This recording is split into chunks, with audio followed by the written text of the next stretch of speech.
नमस्कार दोस्तों, स्वागत है आपका आज की इस विशेष और अद्भुत वीडियो में। कभी आपने कल्पना की है कि अगर रावण और गौतम बुद्ध आमने सामने बैठकर बात करें तो वे क्या बात करेंगे?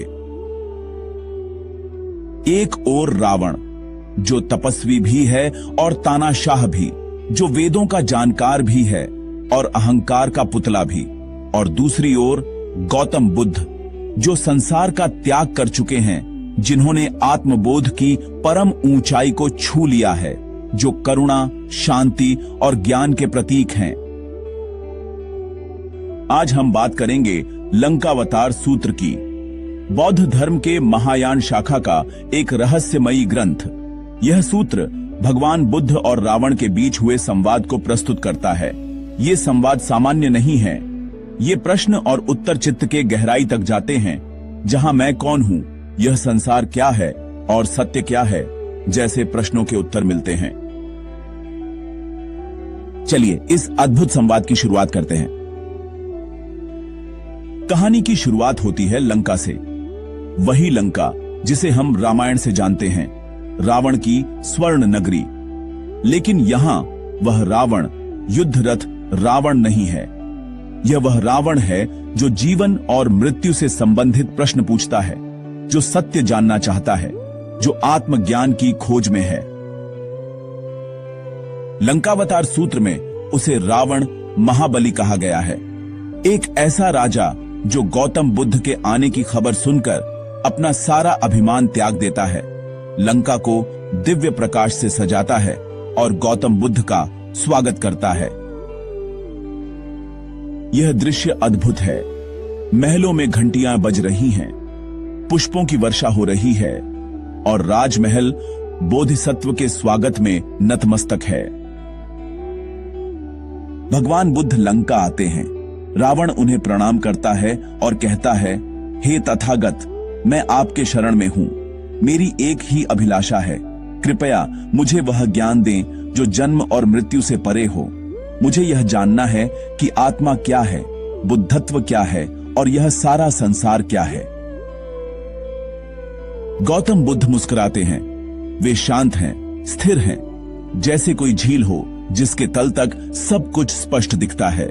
और यहीं से शुरू होता है संवाद, जो केवल शब्दों का आदान प्रदान नहीं, बल्कि चेतना की गहराई की एक यात्रा है।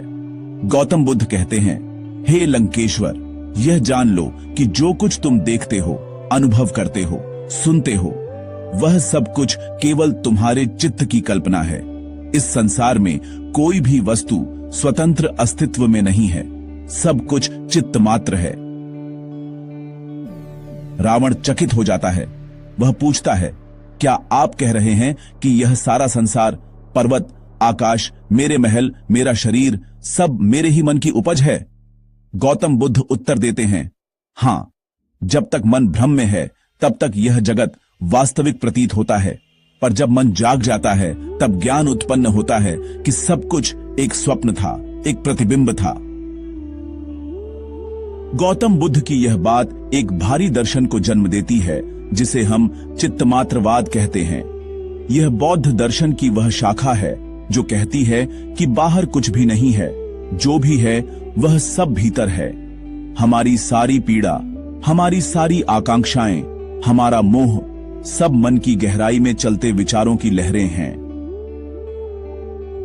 जैसे कोई सोते समय सपना देखता है और वह सपना उसे सच्चा लगता है, वैसे ही यह जीवन भी एक स्वप्न की तरह है, लेकिन जागना आवश्यक है। लंकापति रावण की जिज्ञासा और भी बढ़ती है।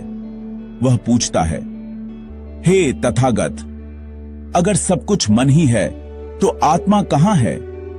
क्या कोई आत्मा होती है जो जन्म जन्मांतर में यात्रा करती है? गौतम बुद्ध बहुत ही सरल भाषा में समझाते हैं, लंकेश्वर, आत्मा जैसी कोई स्थायी सत्ता नहीं है। यह केवल एक धारा है, एक प्रवाह।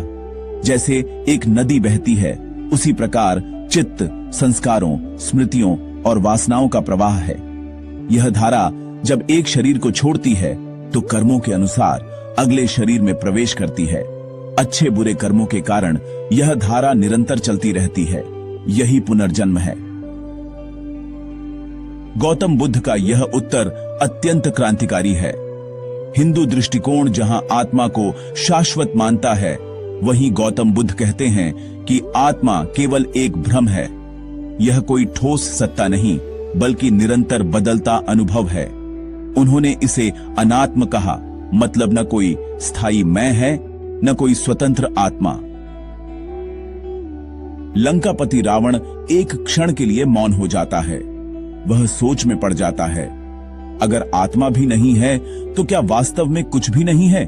वह गौतम बुद्ध से पूछता है, हे तथागत, क्या जीवन का कोई उद्देश्य है? क्या सब कुछ शून्य है? गौतम बुद्ध बहुत कोमलता से कहते हैं, यह शून्यता भय का कारण नहीं है, बल्कि यह मुक्ति का द्वार है। जब मैं और मेरा का अभिमान गिरता है, तब तुम संसार को जैसा वह है वैसा देख सकते हो। और जब तुम सत्य को वैसा देख लेते हो, बिना आग्रह के, बिना भ्रम के, तब तुम्हें बोध प्राप्त होता है। यही बुद्धत्व है।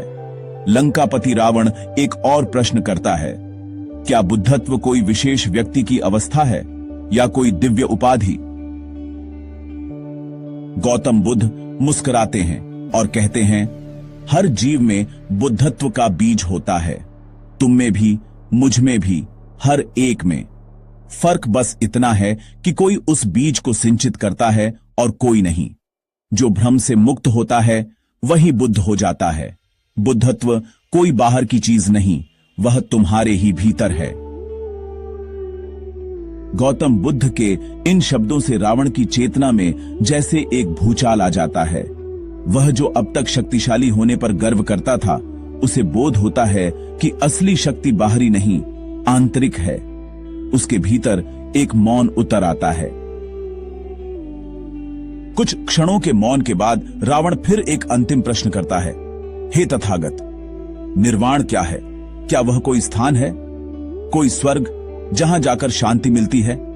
गौतम बुद्ध का उत्तर अत्यंत सुंदर है। वे कहते हैं, लंकापति, निर्वाण कोई स्थान नहीं है, यह कोई स्वर्ग नहीं। यह वह अवस्था है जहां तृष्णा, मोह और अज्ञान समाप्त हो जाते हैं। जहां मैं नहीं रहता, वहां ही निर्वाण होता है। ये कोई पहुंचने की जगह नहीं, बल्कि उस बोझ को उतार देना है जिसे हम सदियों से ढोते आए हैं। अब रावण पूरी तरह मौन हो गया।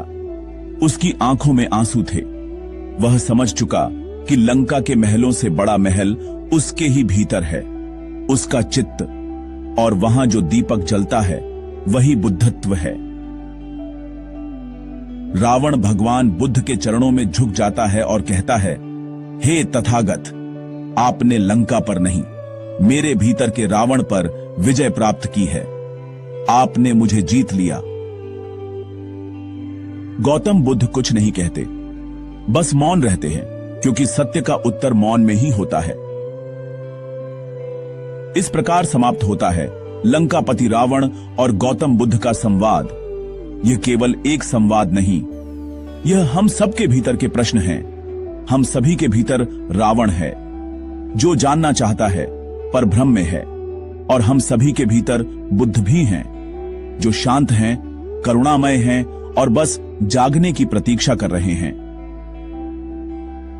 यह लंकावतार सूत्र हमें सिखाता है कि बोध बाहर नहीं, भीतर है।